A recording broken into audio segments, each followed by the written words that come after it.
No one can know what happened here. We shall say he left us. He did leave us. Not a bad idea. What about Chief Clark? He said that was the voice of an animal. He saw him. He didn't. A glimpse maybe, yes. He saw something emerging from the shadows. We certainly didn't see a monster. I will say the truth. We found a baby boy in the streets out there. We gave him a home, we raised him, we saved him. But when he was old enough, he accused us of keeping him from becoming his true self, whatever that was. And so he left us. That's the story they will remember. That's what I remember. We gave him everything. So we searched for him, day and night. My dear Gregor abandoned us. There are traces of him everywhere. Who will I wait for in the evening? You gave everything you could. It is the change, the unpredictable change. How could we account for that? We did our best. We gave our house, our home. We brought him out of the darkness into the light. Gone now. The strain twisted all our minds.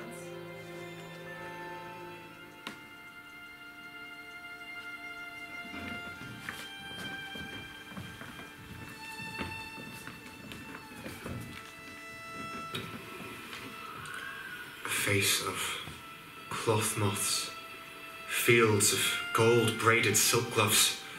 The sky was a blood-stained blue satin. Then, a giant long patchwork face with different squares of skin and lips sewn together pushed down through the clouds, and it tried to speak.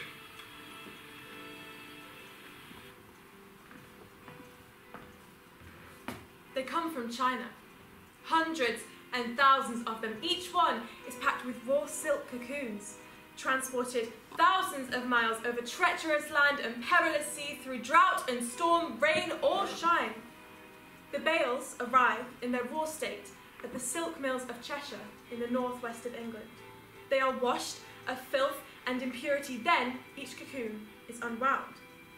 It's called unreeling, twisted to a single silk thread. The thread is fed into the loom, which makes the fabric, which is dyed or patterned, which is sent to the textile manufacturers.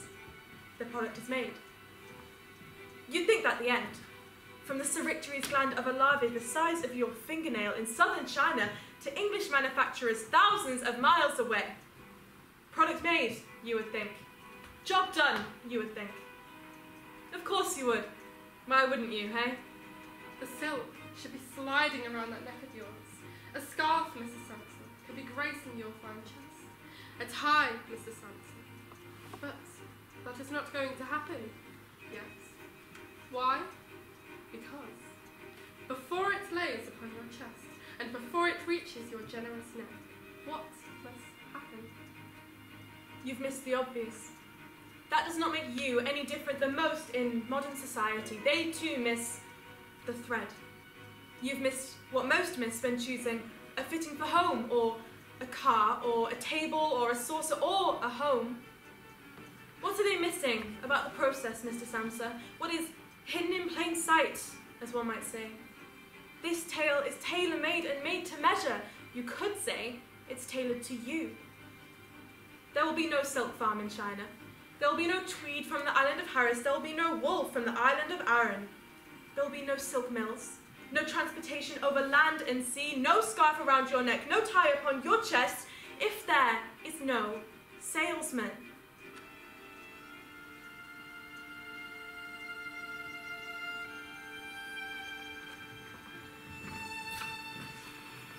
Look, I am selling across the board here. It's just that, well, it's not doing as good as projected. They say it feels strange to the touch. On the skin. If you came out with me, you would see that the targets are simply too high for anyone to reach with a new line, a new product. Out there it is different. I am good. I am. If you lower the targets, if you make the targets a fair number to aim for, I can achieve them. And then, after a few months, raise the targets.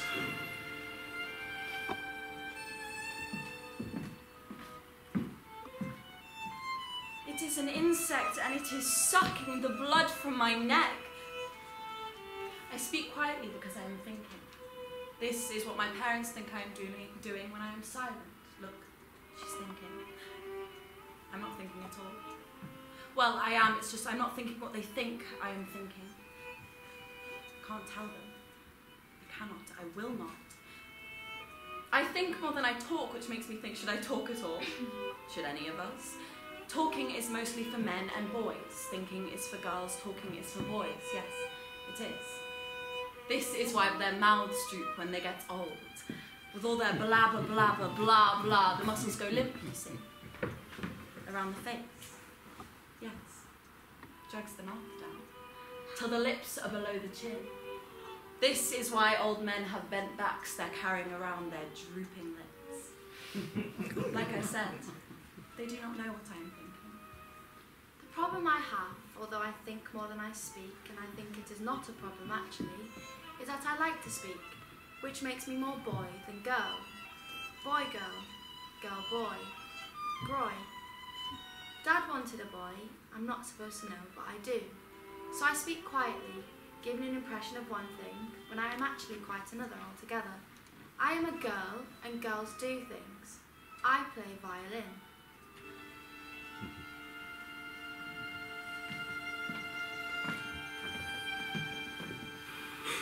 I know. The monthly charts are based off projected daily income targets. Sorry? Yes, the daily income targets make up the monthly charts. Yes, and if I lower the daily targets, I lower the monthly charts. And then we end up with a low yearly figure, and then what of my salary? Yes, I know you know that. I'm not sure whether I can maintain this line of work, and at the same time, feed my family and pay the debt and keep my job. Help me on this one, please. A salesman. He is the figurehead of the ship. And what is a ship without sails? A ship without sails is a coffin bobbing in the waves.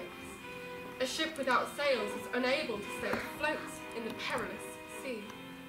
A ship without sails will be rocked and rocked, pummeled and punched as wave after wave, day in, day out, smashes the ship. Until the crew, who were clinging pathetically, desperately to each other for dear life and losing their balance, are thrown overboard into the unforgiving sea. Tossed into the water, some of them are like rats from a sinking ship which is smashed against indifferent, jagged rocks.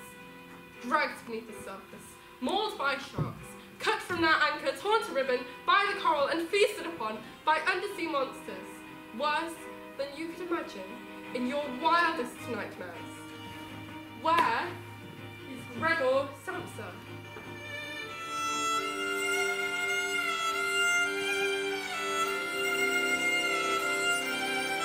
I'm sorry. I'm sorry. Yes, I am really sorry. I realise it's bad being late. I realise the inconvenience. Your time is precious. That I left you waiting is punishable.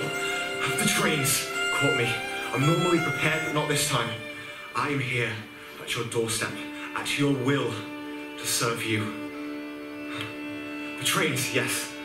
I will take the earlier train. I promise I will arrive earlier next time, if you allow me to.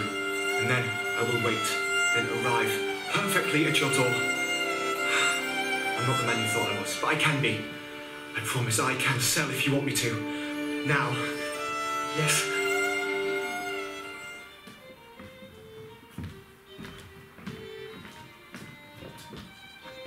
Thank you, Gregor, for the lessons.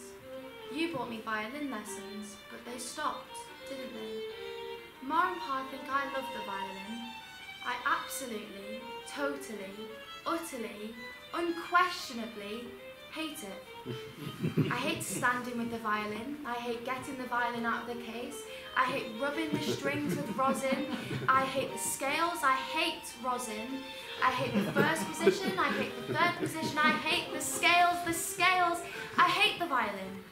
I hate the violin. It is an insect and its fat body is filled with my blood. It is an insect and it is sucking the blood from my neck. It is an insect and it is sucking the blood from my neck. My violin is an insect and it is sucking the blood from my neck into its body. I love my violin. I love you. It is my closest, my dearest, my one, my only, my love. I love my violin, and it can suck my neck. Like I said, they do not know what I am thinking.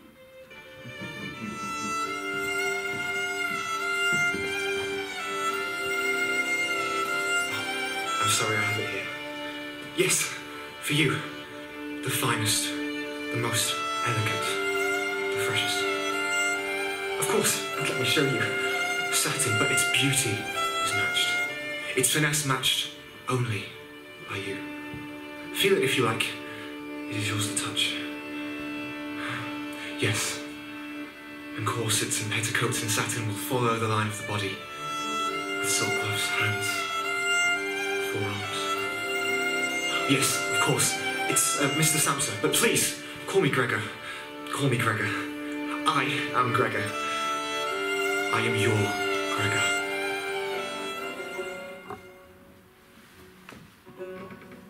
We were at a dinner party many years ago, because many years ago we had dinner parties here. Not extravagant, but elegant. Not elegant, adequate. And a dinner party needs a story to feed upon. Mark my words. So I'm telling a story. This story, I'm on my way home cutting through those buildings outside the window. But there, a side street, I am returning from business and it is winter here, and I'm finding it difficult to see through the mist, when a strange mewling stops me at the ankles.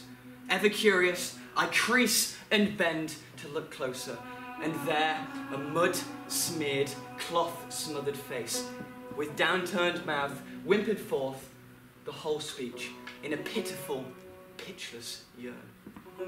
Please, sir, something from my little one's mouth. A crumb of food, maybe. I've been asking all night, sir, and no one has shown me anything. It is cold, sir, you have a warm heart. She catches me in a spell. Did this vagabond order the sky to muffle with my senses? At that very moment, light spat from above, and upon my soul struck her chest. Then, from a raggedy, filthy, tormented bundle of torn cloth across her chest, which I thought was a disease-riddled sling used for her gangrenous arm. No. And there, a pock-marked, dust-stained child's face came staring at me, twitching its dry, chapped mouth, open and closed, open and closed, open and closed. Dear God. I don't say much. I can't say much. Enough has been said already. Nor. If my life were a concert, it would be near silent. Maybe a whisper. In the life before, I had songs and would say things like, darling. I used to say things like that when we were more social. Terrifying downpour, isn't it? Scratch, scratch, scratch. Darling. No. The tablecloth flapped into swan's wings and hovered above the table in a thin, white mist of linen with scalloped edge of fog. Cutlery glints like the tips of waves catching sunlight. No.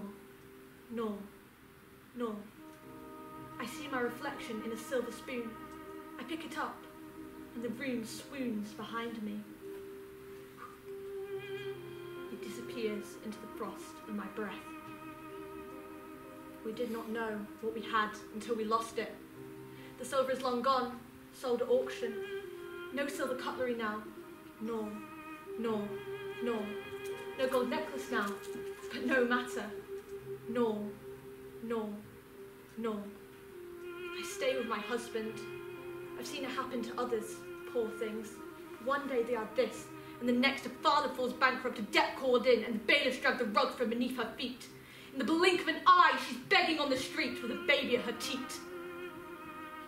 The husband is long gone. There is no pity. At this point, I look across the table at each transfixed guest. All two of them. Good, eh?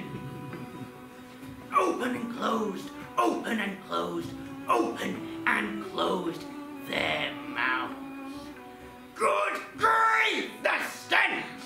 I turn near, heaving at the wretched inhumanity. I am dumbfounded what I mean to say to the poor beggar woman with her abomination is, what despicable crime did you commit to end up in this horrific state? What did you do to cause the curse? Confess, and we can lift you from poverty. She looked at me and wept. I dropped the coins so she may pick them up from the cradle of my charity. And then, right there, the horror, as I see her emaciated body elongate from the concertinaed position required to beg, I see the exposed bone where her foot should be. She had no foot. The woman was a ghoul with a brown stoker tail. I delivered those words. Beggars cannot be choosers. At this point, each person at the table was open-mouthed as I held the ladle of straw in front of their crew. I slammed the table. Nothing. She said nothing. But, unable to counsel her due to my own journey home, to attend the flow of my own dear barren wife, and in seeing with desperation the beggar woman's sleepy opposite eyes dropped a few coins, and she, upon thinking I had dropped my coin by accident, said in a sullen, vicious, bitter, evil tone, "Finders keepers, losers weepers." I stay with my man and we go through it together. Life. I married him as a wealthy man, and I'll be buried with him because that is love. That is love. Gnaw, gnaw, gnaw. Scratch, scratch, scratch. Rats. Rats. Not here. No rats here. Out there. I guarantee that you cannot know where the twists and turns in the path of life will take you, but walk the path you must. Mother taught me courage, that marriage is key. Mother taught me that marriage is key, but children are what happens when you turn the lock and open the door. I did not know what she meant. Pity the barren. Pity the barren mothers rocking backwards and forwards in the asylum, howling into the night sky, like empty wombed werewolves, like scarecrows in a ploughed field at night, swaying in a storm. I have two. One born, one chosen. Both born, both chosen. I can see what my mother meant. They are my life. They are my world and all the stars surrounding it. My universe, my one and all. Sometimes I look to Gregor, my Gregor, and his beautiful eyes, and the kindness in his eyes. I remember when you were so small, when you came to me, you looked at me, and I just knew you were my son, and I believe you knew I was your mother. He said, "Are you sure?" I've never been sure in my life. Gregor Samsa. Gregor Samsa. Beggars can't be choosers, and that was that. I'm told it happens a few years later against all odds. Pregnant. A miracle. What fathers don't know won't hurt them. Maybe beggars can be choosers. We must give to those who are most unfortunate. My guests mouthed yes, or their heads shook in the manner of saying no. I left the table enthralled, and with my own 2 feet journeyed home and hugged my dear wife. And from that day onwards, our family was full. Wretched dinner parties, no bone woman stories, no beggar woman stories, no luxury of stories. The dinner parties preceded the boy and were in great time before dear Greta was born. Gregor has enjoyed the fruits of my labour and he'll have to pay. As long as he's under this roof, he will do as I say. All of you will. That is the rule of this house. I hate the story of the beggar, but I was forced to tell it. Tell the story of the beggar woman, Mr. Samsa. Beggars can't be choosers, Mr. Samsa, and so they got what they were given. I told it so many times. I believed it myself. Don't you pity me, don't you dare. This is a Samsa house, and a Samsa house does not need help, and a Samsa house does not need pity.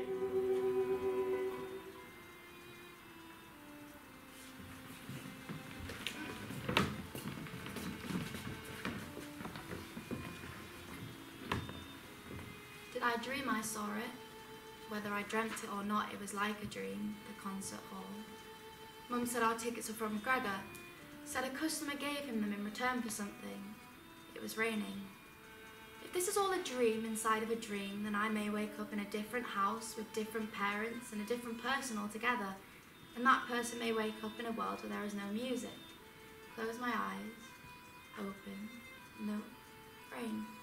It was raining. I remember the stinking, soaking cloth, the steaming and grumbling in the concert hall, wet, moaning dogs with imperious noses. But they were all silent as the Vienna Philharmonic finished tuning. They were all silent now. I could have stood and shouted, "It's all a dream!" But I didn't. Because it wasn't, I wouldn't, because out of the silence, music. One day I will walk on a stage like that. I will. Fearless. The orchestra having waited for me, they will applaud and then the audience will join in. Thank you, thank you. Then I will take my seat by the conductor, yes, that place. Then he will raise both arms and lower the baton for the concert to begin. They think I am a child, but I am not. They think I do not know love, but I do. They think I have not had my heart broken. It would break their heart if I let them think it had been broken. It hasn't, but if it had, I would not tell them, so that they do not know if it has or if it hasn't. At least if a heart is broken, it knows love. But I do practice. Look, let me show you how I prepare the bow with rosin. Maybe I want to smash it. Yes, smash it to pieces and cry for 100 years as I glue it back together with my tears, so I will be able to say he was broken. But look, I have fixed him. I could break anything. I could break rules. I could break a spell. I could break a promise. I could break a neck. I could break a heart, I could. But I would never break my violin. Ever. This bloodsucker is mine. And I'm done with them. We can run away. This early rising can make a man lose his head. A man must sleep. I can't. If I didn't resist sleep for my parents' sake, I'd have quit by now. I'd have gone right up to the boss and told him exactly what I think. He'd fallen off his chair. How ridiculous to think he can sit up there at that desk and talk down to the workers. Once the debt is paid from my... No, that'll be 5 or 6 years. 5 or 6 years? What has happened to me? I have to get up now. My train leaves at 5. Good God, it's 6:30. Nearly 7:15. Next train leaves then. No way I'll catch it. The boss's lackeys must have already talked about me. I'll report in ill. Yes, I'll report in sick. No, I've never been late before. I've never been sick.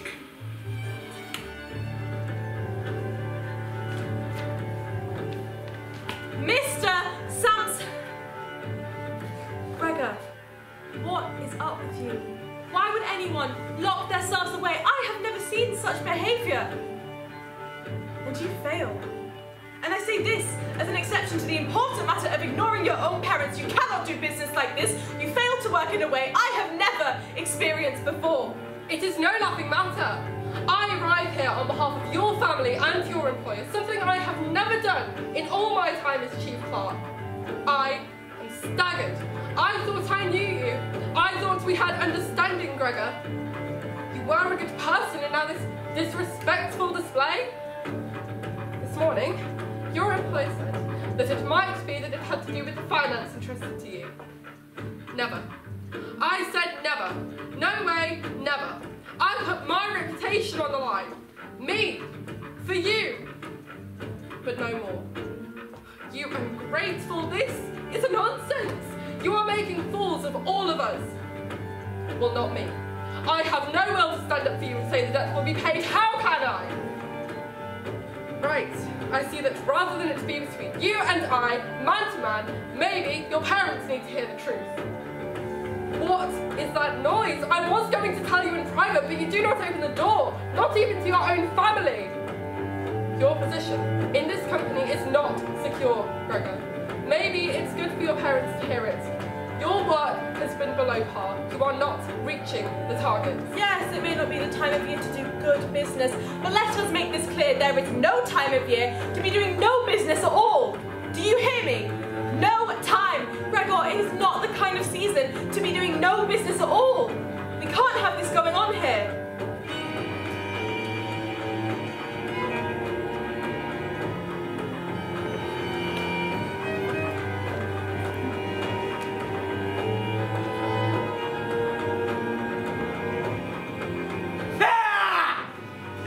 Is the life. This is the peace and quiet of my old age. Am I dead? Get off me! This is where I sleep. I am ready for work. Sleep clothes, work clothes, work clothes, sleep clothes. Why did anyone else think of this? Get off me! I can make it on my own. Woman! Stay away from me! If I were not incapacitated by selfishness, the bloodsucker I wouldn't need to crawl on a bended knee, day in, day out like a servant. Yes, sir. No, sir. 3 bags full, sir. All to keep this. Vampires, they are sucking my blood. Ah! Vampire! Leave me alone! Choosers, can they, Mrs. Sampson? Beggars cannot be choosers, eh? I know it, you know it! Hey, beggars cannot be choosers! Shall we think on what beggars can be? Oh, they can be many things! But do you know what beggars cannot be? Choosers! Beggars cannot be choosers! And when you choose badly, Mrs. Sansa!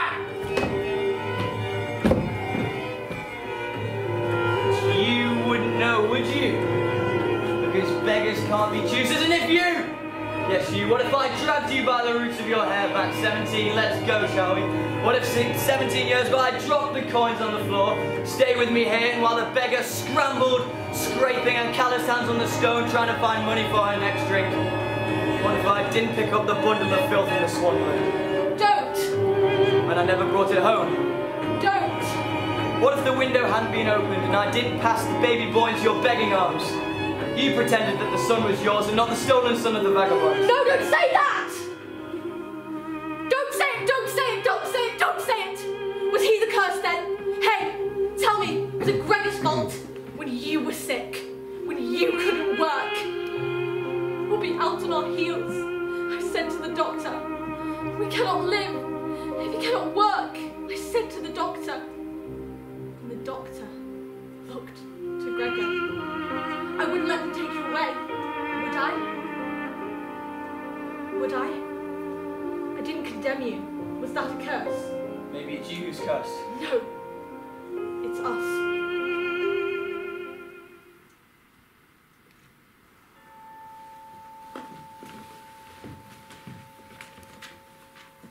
We need to repaint.